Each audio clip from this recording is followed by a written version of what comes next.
not to be maybe a punk, but are we all set, Kayla? She said it. Like, do we have to worry? Like, where are we with Governor Ayotte when it comes to abortion rights in New Hampshire? I don't know, Liz, how familiar you are with the political process, but sometimes when... Oh my God, I can't wait. What are you going to say? What are you going to say? When people are running for office, they say things, and then they get into office, and then they do different things. Okay. All right.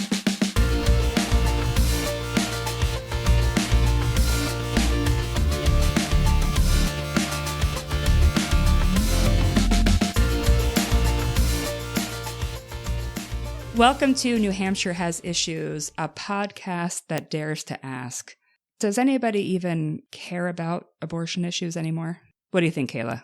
What's your tagline? Oh, I need a tagline? You need a tagline, yeah. Oh, yeah. I'm making everybody do this in the episodes. Welcome to New Hampshire Has Issues, a podcast that dares to ask, are we screaming into the void?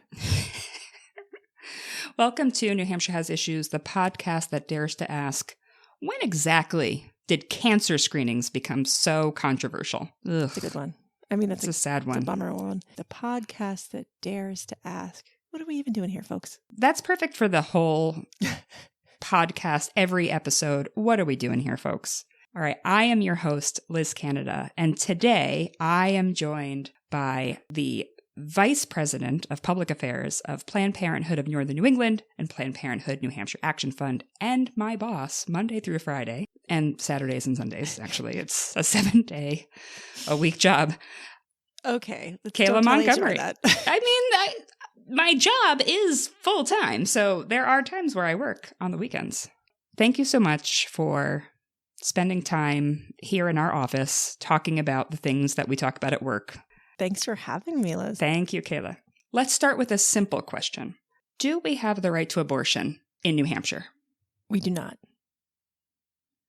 Shall I elaborate? Simple question, simple answer. That's the whole episode. We've taken weeks to record this, and the answer is already no. Yeah, maybe you could elaborate just a tiny bit from that. Well, the thing is, in New Hampshire, we do not have the right to abortion in our state law or constitution, but abortion is legal up to 24 weeks. So there is a big difference between a right, a protection, and something being legal, which I'm not an attorney, but... Neither am I. Yeah, but we know words. But we know words, and I do have student loan debt. So you might think that I was a lawyer, but I am not. Just have the debt of one. Just have the debt to prove it. Yeah. We don't have the right to an abortion. It's not written into our laws. It's not written into our state law or our state constitution.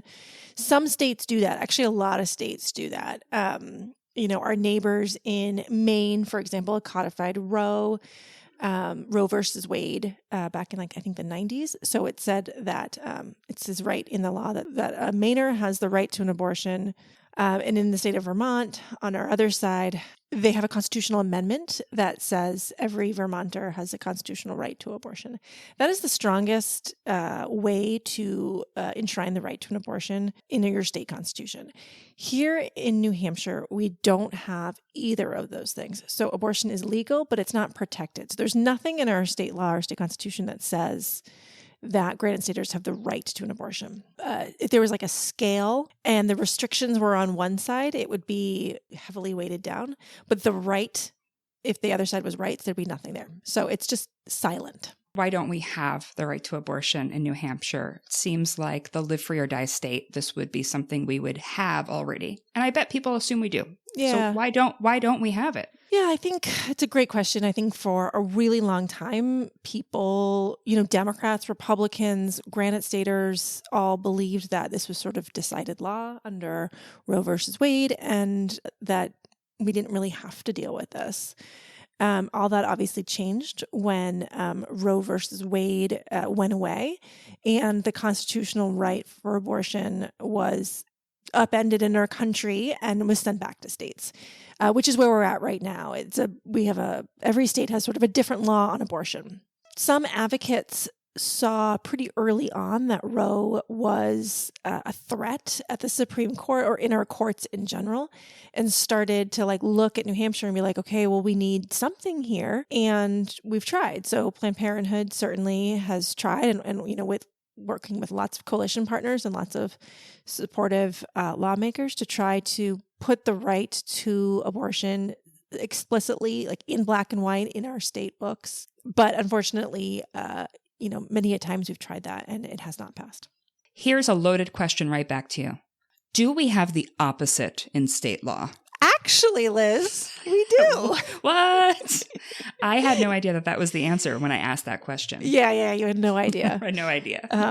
It is, we don't talk about how funny it is It that is we pretty have funny. the reverse in state law. Turns out we don't have the right to an abortion. We don't. But we have this fun little law that says nobody has the right to an abortion. Nothing. I know Read it out, Ellen. Read it. I don't have it. I don't have the exact text in front of me, but I'll link it in the show notes. But it's something to the effect of nothing in this 24-week ban gives anyone the right to abortion. It's like, So the opposite. So the opposite of the right is in a sentence in our law. It's like, no, you don't have that. We should get rid of that.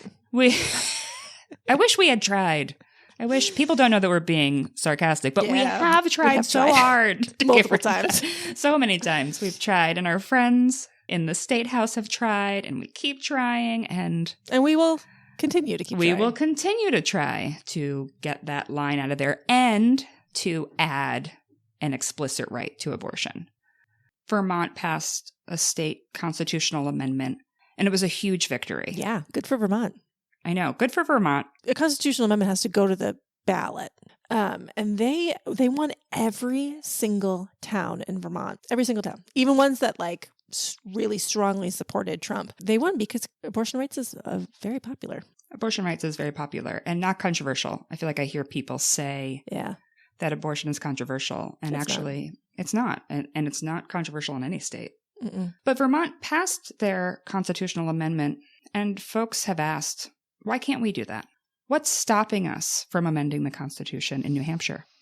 Every state has a really complicatedly different set of rules around constitutional amendments. And, to be clear, amending your Constitution should be hard. If it wasn't hard, people would, we don't want to be doing that all the time.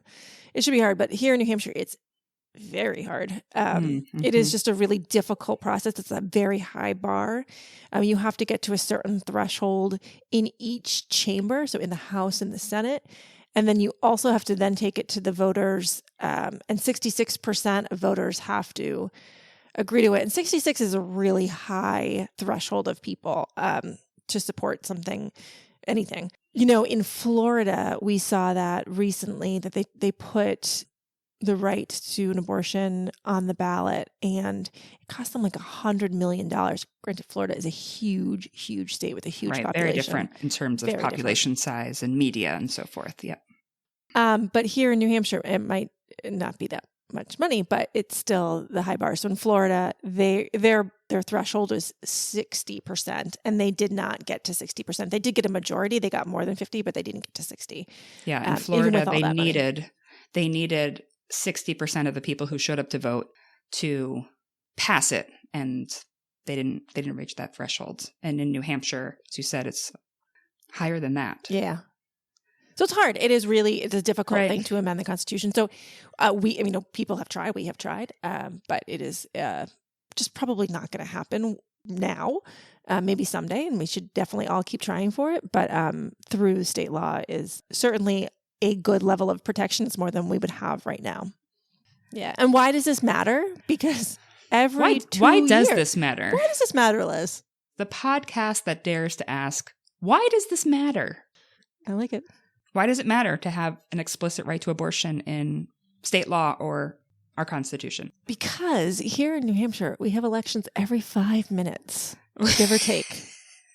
Give or take 2 years. You can also throw a stone and hit 3 state reps. Okay, but we're not advocating for We are not reps. advocating to hit state reps with stones. Don't throw stones. Don't hit state reps. New Hampshire has issues, but that's not how we solve them. That's not how we solve them. We don't throw things at people. You can tell we're parents.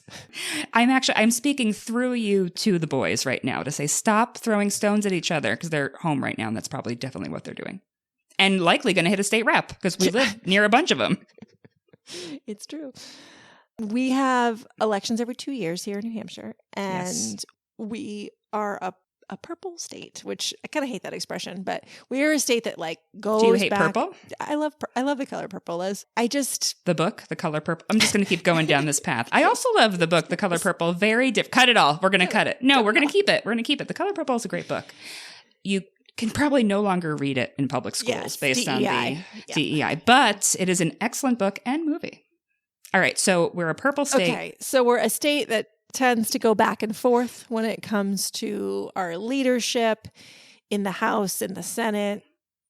I was going to say the Executive Council, but we have gone back and forth. We have, but what's fascinating, I think, and what people who are not from New Hampshire often don't understand, they see New Hampshire and they hear about our U.S. senators and our Congress folk, right? Like, and those are all Democrats. All 4 of those individuals are Democrats. And they're all great.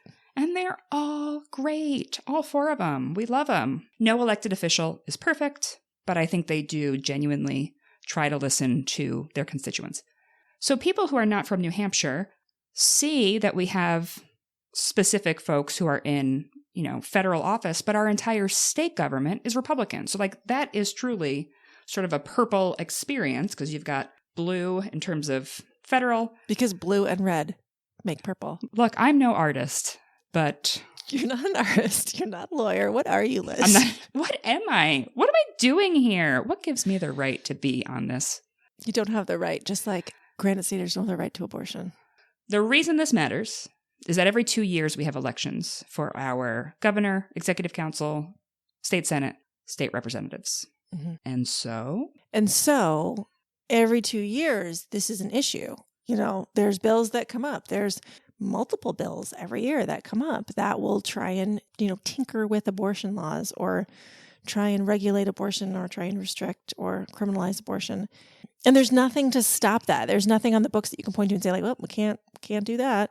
We're constantly having to deal with this. And, we're constantly in a state of like fighting back on these things. And the vast majority of Granite Staters don't want their lawmakers to do that. They don't want them to be doing that. And so if we could just put it somewhere, in the state constitution, then we could all move on.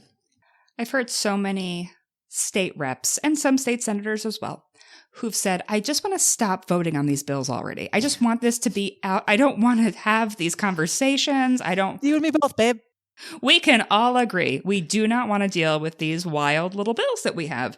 Last year, there was a 15-day abortion ban. 15-day.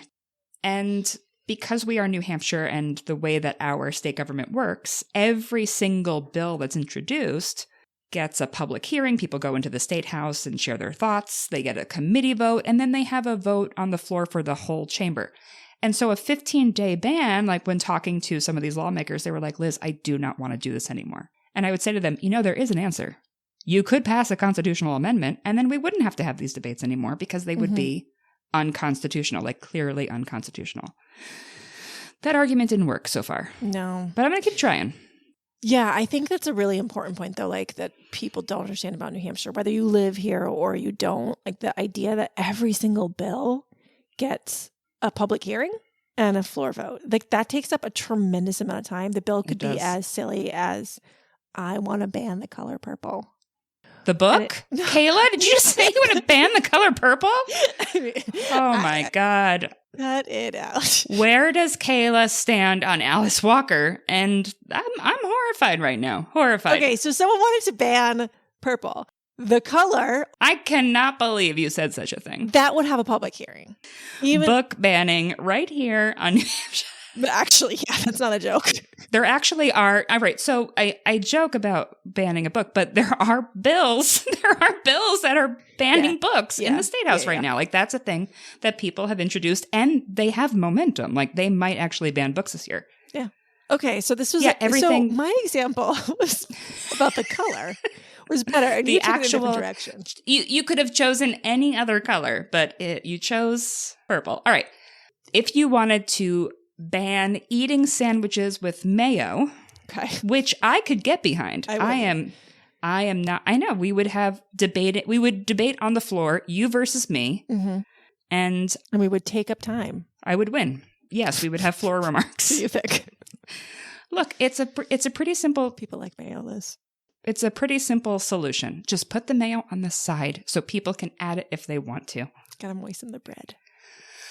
Definitely cut that line. You can leave the sandwich on your plate for 5 minutes before eating it.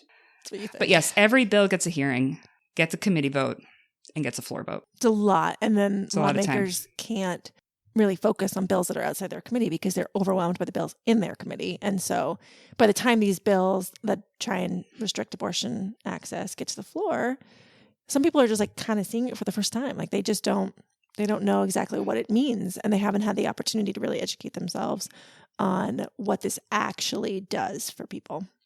We have heard feedback that the public might not know what the current abortion law is. So maybe you can clear things up.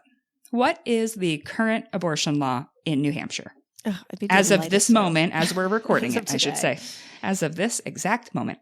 So here in New Hampshire, abortion is legal to 24 weeks. After 24 weeks, there are some exceptions to that. One being for a fatal fetal diagnosis, and one being for like a narrow exception for health of the pregnant person. But that's it. So there's no exceptions in these, in a really tragic, horrible case of sexual assault. There's no exception for that. And then in New Hampshire, we also have some rules around minors being able to access care confidentially. And so a person under 18 cannot receive an abortion without parental notification. And there is an exception to that in the event that a young person feels that they can't tell their parent or guardian whether they feel unsafe, whether they fear that they'll be kicked out of the house, whether maybe they don't have a parent or guardian. There's an exception. You can go to a judge. And that is an option that young people need and use. And it's an important option. It's a really important option because these are teens. our most vulnerable young people who just simply don't have the option to go to their parent or guardian and tell them this.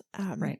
And then in New Hampshire, we also don't have Medicaid coverage for abortion, which we should, because, abortion is just a part of standard medicine. It is a part of the healthcare experience.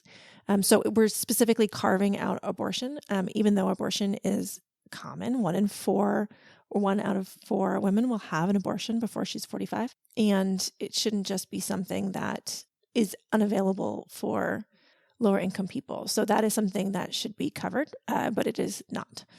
And some states do it through their state Medicaid program.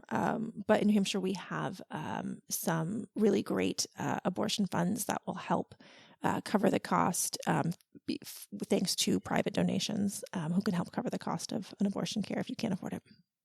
How long have we had a 24-week ban on the books? When did that happen, and why did it happen? For many, many, many, many decades. Many decades. We did not have any. Since the dawn of time. Actually, no, not since the dawn of time. But No, not since the dawn of time. We could go way back. Let's just go back to Jeanne Shaheen, to Governor Jeanne Shaheen. All roads lead back to then Governor, current lucky. U.S. Senator Jeanne Shaheen. Truly. What a gem. She was so smart when she was governor that she was like, you know what? There's some old criminalization of abortion on the books. Let's just go ahead and remove those. Get rid of them. And she had a Republican House and Senate, but she was like, we're going to do it anyway. And when you say that, you mean there were majorities, there was Republican majorities in both chambers while she was governor. Yeah. Yep. And she still was like, let's get it done. And let's do this. So a bipartisan group of legislators passed it, brought it to her, and she repealed 3 laws that would criminalize abortion, just like in the event that Roe was to ever fall. And spoiler alert, it did. Flash forward to 2022, Roe fell. And so because of that, we didn't have any criminalization of abortion, thanks to her. And those bipartisan lawmakers. Right. For her being like, I'm going to work with my Republican majorities in the House and the Senate, and we're going to get this done. And like, I wasn't I mean, I was alive, but I wasn't paying attention then because I was in like middle school, maybe high school. I don't know. I've got to assume like it probably wasn't that big of a deal. Like people probably didn't, I don't know if it like made a lot of news back then. Like I have no idea. Something like that now would have been huge, but I think she was just like, hey, we don't need this. And people were like, yeah, right. You're right. Let's go. Right. Like let's get rid of this. Right. So we didn't have that. We didn't have any like criminalization. On election night in 2020, Republicans took over the House and the Senate in New Hampshire, and a 24-week abortion ban made its way through the legislature, and then it actually was put in the budget. Governor Chris Sununu signed that budget in 2021, and that was New Hampshire's first abortion ban in modern New Hampshire history. And then the year after that, we, as in you and me, Liz, but also a tremendous amount of people who really cared about this issue and some really, really brave storytellers. Incredible storytellers, like beyond comprehension how great those storytellers were. I mean, you and I can pat ourselves on the back as much as we want, but which we rarely, which we should maybe do a little bit more than we do, but that's fine. But this was truly, absolutely the work of storytellers who were like, this is something, when you're facing a fatal fetal anomaly, a fatal fetal diagnosis, this is something that could happen to anyone, any party, any person, your partner, your daughter. Like this could happen to absolutely anyone. People who think that they are in one place with their pregnancy and then suddenly things change. This unfortunately happens, and it is a really tough situation, and people need options. They need options, and they need to be able to work with their doctors and figure out what's going to work best. And there is just simply no law that could cover all these parts of our bodies. Pregnancy is super complicated. There's no law that can be like, that's that. Like, okay, we've covered it. Like our bodies are just so complex in general. And then when you add pregnancy into it, it's a wild ride. We were able to add some exceptions to that, adding fatal fetal diagnosis, removing that silly ultrasound piece. And then a couple of weeks after that, in 2022, Roe versus Wade fell, and the Supreme Court canceled Roe. Yeah, Roe didn't fall. It wasn't just like hanging around and then it fell. Like the Supreme Court. Right. Name the actors. Who was it? I mean, it was the U.S. Supreme Court, a majority of the U.S. Supreme Court. And that was a conscious decision that they made to completely overturn Roe v. Wade and get rid of the federal right to abortion, constitutional right at the federal level. 50 years worth of precedent. 50 years worth of precedent, 50 years worth of protection, where folks in every state had the right to access abortion. And there were issues with Roe v. Wade. Totally. And we don't need to get into those details because Roe v. Wade no longer exists. Right. It's gone. It was never perfect, but it was something. Never perfect, but it was something. And as soon as it was gone, it meant that some states immediately banned abortion because they had those laws on the books from before it was overturned. They went into effect. Some were enforced immediately. Some it took a little bit longer. But now there are a lot of states where people do not have access to abortion anymore. Abortion is a big issue in New Hampshire. People really care about it. And that's true in every state. Mm-hmm. But in New Hampshire, people very much want to make sure that their lawmakers are protecting abortion rights. And we've seen some bills in the State House this year be introduced. There was a 15-week abortion ban, and it was withdrawn pretty quickly. So maybe a question really should be, is abortion an issue in New Hampshire? Is this something that people should be concerned about or be thinking about when they think about their lawmakers? Yeah, absolutely. People should still be very concerned about this.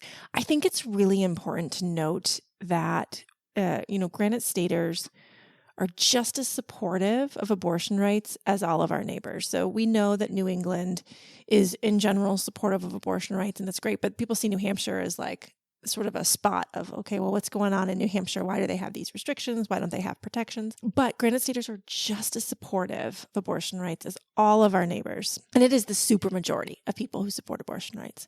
Right. But here in New Hampshire, our government is just set up differently in a way that makes it harder for accountability, and it's really becomes very difficult to sort of even understand what's happening in Concord because we have 400 lawmakers, 400 state representatives. A supermajority of the public supports abortion rights. Mm-hmm. How does that look in our state government when you think about the governor and the state representatives and the state senate? Does it pretty much match that? Does it not match that? Like, where are our state lawmakers currently in 2025 in comparison to a supermajority of Granite Staters? Yeah, I mean, there's always going to be people who run specifically because they believe that abortion should be outlawed completely and criminalized. There's always going to be those people who run and win. But abortion rights is tied into everything. It is an economic issue. And it, provides these economic and educational opportunities and creates healthier families. Family planning creates healthier families and creates healthier communities. And I think that people in New Hampshire really understand that and understand that the government certainly just doesn't belong in pregnancies. Actually, abortion rights is fundamental to our way of life. It's fundamental to Granite Staters' freedom. And it is an important part of what we value. And I do think that we have seen now politicians in Concord be cognizant of that fact. They hear it in their communities, but they also see it in polling, and they know it's deeply unpopular to restrict abortion access. But we're also know that people are going to try different things, and they're going to have different opinions on what a restriction is. We saw Governor Ayotte say that she wouldn't sign any abortion restrictions, but didn't really say what a restriction means. So, to her, and it's a little untested, right? Because nothing's gone before her yet, but a 15-week ban is clearly an abortion restriction, whereas something that's, an attack on young people and their access to contraception, like maybe that she's not viewing that as a restriction. It is, of course, but it's just, it's untested. And we don't want it to be tested. No, we certainly don't. But it is untested. We don't know, if there's something that gets to her desk, if it'll be interpreted as something other than a restriction. And I think to your point about like a 15-week ban being a restriction, I think a lot of people in the public understand that to be a restriction, but there are other types. We had in the state law a few years ago when the 24-week ban was passed, the way it was written, it did require an ultrasound. Mm-hmm. That is a restriction. Yep. That is a new barrier to being able to access abortion. Having, a waiting period and saying you have to wait and go back to a provider, like that is a restriction. So I think there's a lot of talk always about weeks and bans in that way, but there are a lot of different types of restrictions on abortion. Yeah, absolutely. And those are great examples. Mandatory ultrasounds, waiting periods, those are all examples of things that are outside of standard medical care. Like they're unnecessary. And medical professionals agree that they're unnecessary. And that's why, codes are written and medical standards are written in a certain way to have the lawmakers try to legislate something that's not standard medical care. Like that is a restriction. In her inauguration speech, Governor Ayotte said something that I think caught us both by surprise, as an understatement of the year. Surprised both of us. She had a part of her speech near the very end where she talked about abortion. So let me play that clip. And just in case you forgot, because I know it's been a few months since there haven't been all those ads on the TV. But if you send me legislation that further restricts access to abortion beyond our current law, I will veto it.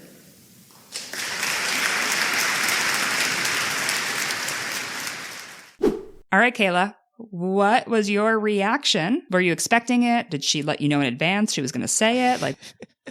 No, we didn't chat. We don't talk. Although I'd be happy to chat with her if she wanted to. Of course. Yeah, why not? If she's listening in, just give us a call. We're here. It's true. Were you surprised? I was surprised because then candidate Ayotte spent a lot of money on commercials throughout the campaign saying that she wouldn't she would veto all abortion restrictions. Well, she said abortion bans, I think, during the campaign. Right. So she had a lot of campaign ads where she said... had a lot of ads. So there were a lot of ads, but a lot of ads specifically about abortion. And Yep. I think in those ads, she said things like she would not touch the current abortion law. Mm-hmm. She would veto anything that was a further ban. Like there were comments like that. During the campaign. And Yep. so after she was elected in this speech, as we just heard, she said she'd veto any new restrictions. She was talking specifically to the legislature. Those were the folks who were in the room in that moment.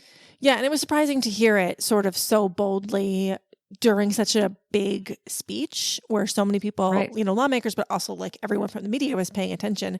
And also us. And us. You and me. Yep. We were watching. Not from the room. It was definitely surprising, but like that doesn't come from nowhere, right? Like she knows back to, the original part of this podcast is abortion rights is extremely popular in New Hampshire. Extremely popular. Yes. And so like she knows that it is not good politics to ban abortion. Not Right. here in New Hampshire and actually not anywhere. Not anywhere. So, right. but it was great to hear. Right. We have an abortion ban because it went into the budget. It wasn't a standalone bill. Right. So there's lots of sneaky things that you can do. But yes, it's good to hear. And also I'm not willing to get any bills to her in order to test that theory. I think we need to defeat them when we can. We do have to continue to work because for decades, there wasn't a ban on the books. And now there is. And we can't let lawmakers continue to chip away at it. That is how it happens for other states. They don't necessarily start. Other states don't necessarily start with a 6-week ban, for example. They often start with a ban later in pregnancy, and they try to normalize that and say, see, this is very reasonable. And then they move the marker earlier into pregnancy. And so we don't want that to happen here. We have to make sure that folks understand we cannot accept any further restrictions on abortion than what we have right now. Absolutely not. Yeah, completely. I mean, a 24-week ban, Planned Parenthood doesn't offer that service. Planned Parenthood isn't performing abortion at 24 weeks. But we certainly know that was a slippery slope. And we knew that if that ban passed, the next one would be a 20-week ban, a 15-week ban, right, an 8-week ban. That's their goal. That is the ultimate goal of these anti-abortion politicians. And so you cannot let these things happen because you never know what the next attack is going to be around the corner. Right. But it's essentially normalizing some restrictions so that you can further restrict it and get people to agree to the first restriction so that they can push the next one and try to get you to agree to the next one as well. And we've got to hold them accountable for that. That's unacceptable. We've been talking a lot about abortion, but there are other types of reproductive health care that we have to fight to protect and, try to stop bills that harm that health care. And one of those things was the family planning program vote that happened a few weeks ago. Mm-hmm. That was part of the state budget. So maybe first you can say a little bit about what the family planning program is, and then let's talk about the folks who voted the right way. Yeah. So the New Hampshire Family Planning Program is very old. Zing, family planning program. I was like, oh, wait, lots of people are that. Don't say that. All right, cut. Kayla, you have said about 12 things in this podcast alone that I'll have to cut out, and I'm not going to cut out any of them. They're all going in. But maybe we'll have a paid episode. I just don't want to offend anyone who's 54. Which is 80% of the state. Something like that. We're an aging state. That's just that's a really nice way to say it. I'm aging. 54 is a very young state representative. Okay, so the New Hampshire Family Planning Program is very young. It's only 54 years old. It's New Hampshire young. Yes. New Hampshire young. Yes. Yeah. Okay, so New Hampshire Family Planning Program is 54 years old, and it is a partnership with the state and federal government. And there is money in the budget. There's general funds, that's like state dollars. And then there's some money from the federal government, and they sort of come together. And that money goes to providers who apply and get those funds, who like meet the criteria of this program. And it goes to providers who are providing preventative sexual and reproductive health care services for low-income individuals. So one requirement of the New Hampshire Family Planning Program is that you're providing care to people at a sliding scale.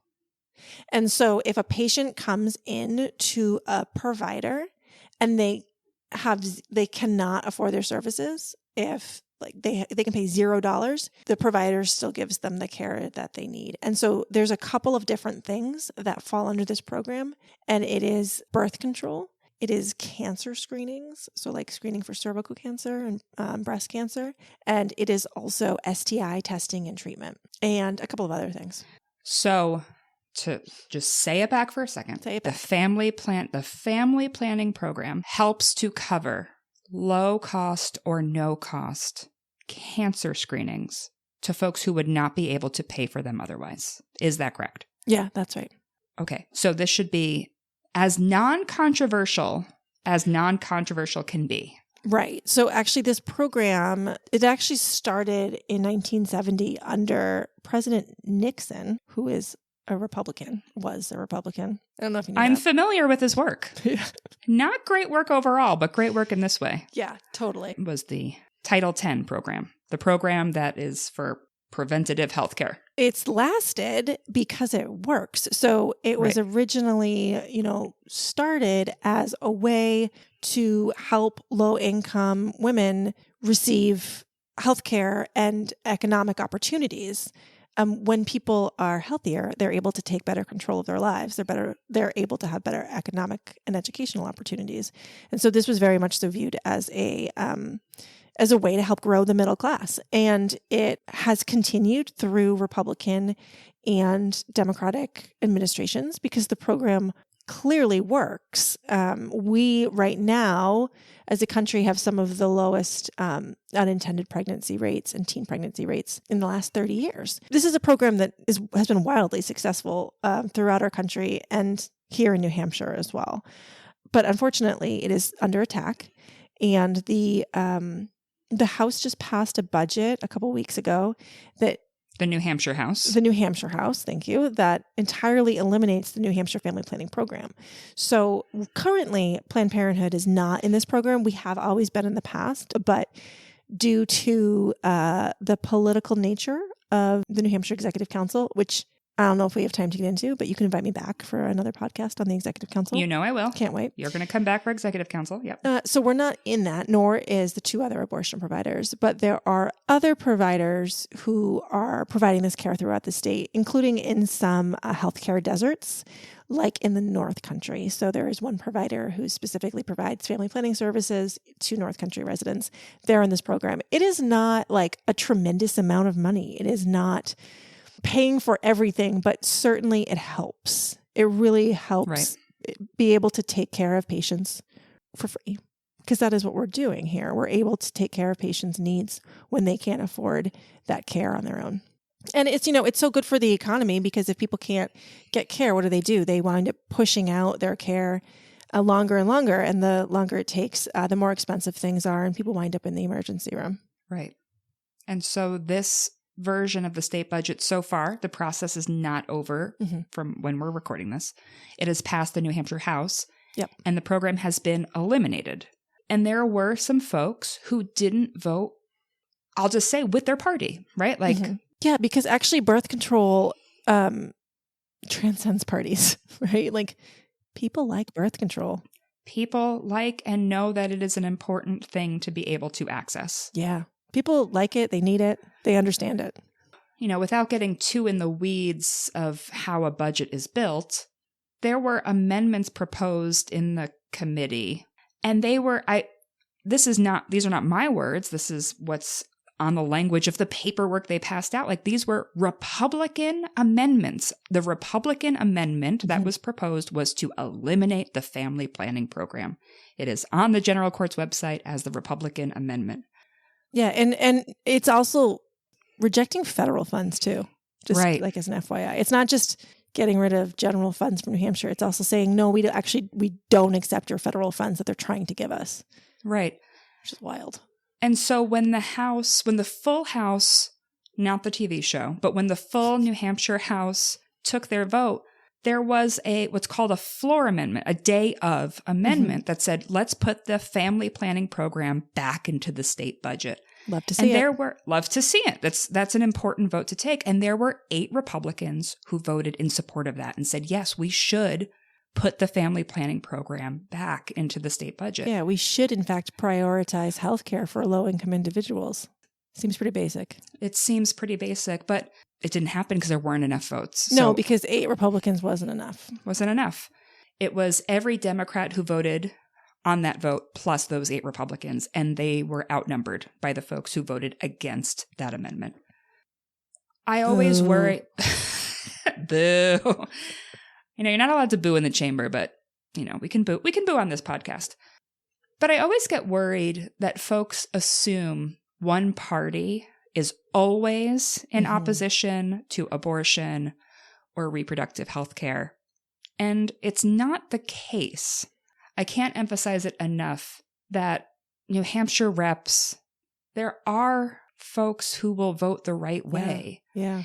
And when they do, and this is maybe part of my day job, is to encourage folks to thank them. Like, we have to make sure we thank the folks who vote the right way, especially if they are sort of stepping out of their party line. Like, that's really important for us to follow up and let them know that we appreciate that vote. That's a hard vote. It's hard to vote against the rest of your group, essentially. But they did. They voted the right way. They tried.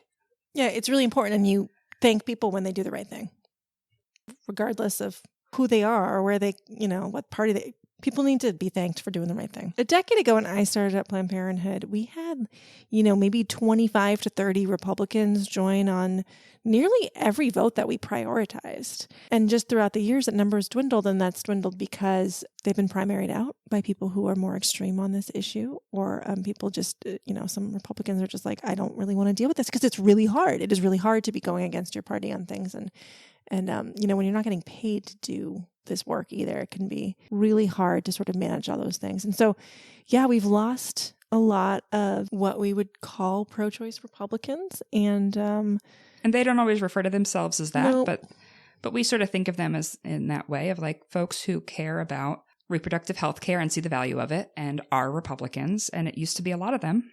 And now it's very few who are elected. There are a lot of them out there in the general public. Yeah. But whether or not they are elected is another issue. That's why I got to say thank you. I remember my first year, there was a state rep who voted our way. And so I made a phone call and thanked her. And she started laughing so hard. She's a Republican. She started laughing so hard. She's like, I would never have imagined Planned Parenthood would call me to thank me. I was like, yeah, but you did the right thing. So I'm calling to thank you. And I think that kind of stuff also reminds people that like we're just humans, regular people who see the value of them doing the right thing and appreciate it and notice it and, see it. And we want folks to recognize it as well. Yeah. And I think it's also important that you're never going to find someone who's like 100% in agreement with you on everything, but like there may be other things that you agree on. And there may be some votes that they're like, you know what, I'm not with you on this one, but like this one is something that I actually feel really strongly about. And so yes, I'm with you on that. So like talk to people. That's the important part. Figure out where they're coming from and why and like what they value. It's a really important point. We try to encourage people about getting to know their state reps because there are so many of them. State reps are like in your community. You see them walking down the street in the grocery stores and so forth.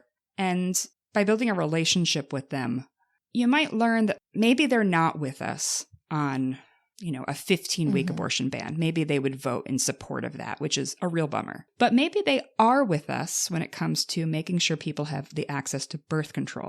So getting to know reps and where they are on these issues is really important because then we can let them know that it's something we care about, and we can let them know before a vote happens that we want them to vote the right way because, I know that you care about birth control. Here comes a vote. Please make sure you vote yes on this amendment to add the family planning program back in.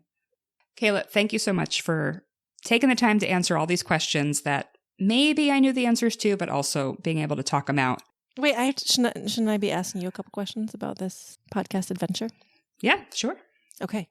Liz. Kayla. Why are you doing this?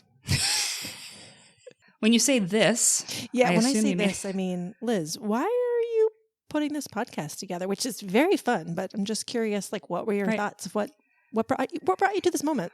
What brought you to this podcast? I wanted to do a podcast because I really like trying to understand things that are going on in the state. There are a lot of issues in New Hampshire. I think we can all agree there are a lot of issues. And I'm familiar with some of them. And by familiar, I mean like I have pretty decent knowledge of some issues. One being reproductive rights. I feel very comfortable. You have a decent knowledge of reproductive decent knowledge of the job I do every day. So there are just some issues that I know how I feel about them, but I don't know why we're in the sort of mess that we're in. And I think a lot of people probably are interested in knowing that too. And life is really busy. And so if I can ask an expert who knows the, issue backward and forward and be able to share that with others, I think that's a helpful resource for people. I also am a former teacher, so I like learning and explaining things in easy to understand language. And so I'm also trying to do that where it's not too wonky. It's not too technical. You can, listen in to an episode and be like, all right, well, now I understand what the issue is and what I could do next to either get involved or learn more. Or I have some information that if I wanted to call a lawmaker, I could have a conversation and explain why I'm concerned about this issue. So Liz, just tell me real quick, can you give me like a preview of what this season's going to look like? Season 1 here on New Hampshire's Issues. And I have a follow-up after that. I don't know that you can call it season 1 if it's the only one. It's like saying first annual. You can't say first annual. You say it's our first ever, and then the next year you say it's our second ever, and then they say your third annual. We'll see. In the first few episodes, the topics have to do with reproductive rights, childcare, school funding, and the New Hampshire House. Because what I found in the first 3 episodes is there's all this talk around whether it's the state budget or state funding or like things that are happening in the state house. And so we have episode 4, which is, specific to understanding what is the New Hampshire House. So even if you think politics is really, really boring, it's okay. Listen to episode 4. You'll get caught up, you'll be in and out, no problem, and you'll have a better understanding. And then it's going to be some episodes about affordable housing, or to flip it, housing affordability, and, other topics like that impact everyone in our state. Yep. And I'm interested in hearing what topics people want me to cover. So sound off in the comment section. Yeah, that's right. Let me know. Send me an email. Send me an email. Smash that subscribe button. What did they say? I don't know. Smash that like button. Yeah, that's right. I think that's what people say. Liz, who is your dream guest for this podcast? Oh my God. Who is my dream guest on this Present podcast? company excluded, obviously. Well, yes. We start with a dream and we work our way down. So we're at the peak. We can only go down from here. I don't know. I mean, it would be really great to interview one of our senators, U.S. senators, Jean Shaheen, maybe after she's done with her term, or Maggie Hassan. That would be... Yeah, that would be a really huge honor and dream and so forth. Kamala Harris, she wants to talk about New Hampshire. If you're listening, Kamala. If you're listening, please come on the pod. I'd love to talk to you. Yeah, our U.S. senators, our congressmen, that would be really, really great to talk to them about the pairing up of D.C. and New Hampshire. How do those things work together? That'd be really fun. Yeah. That would be a dream. That's a huge, huge request. Yeah. Yeah. Reach for the stars. Shoot for the moon. Even if the worst is you end up on the stars. You'll land on the state reps who are all over the state. You can't miss them.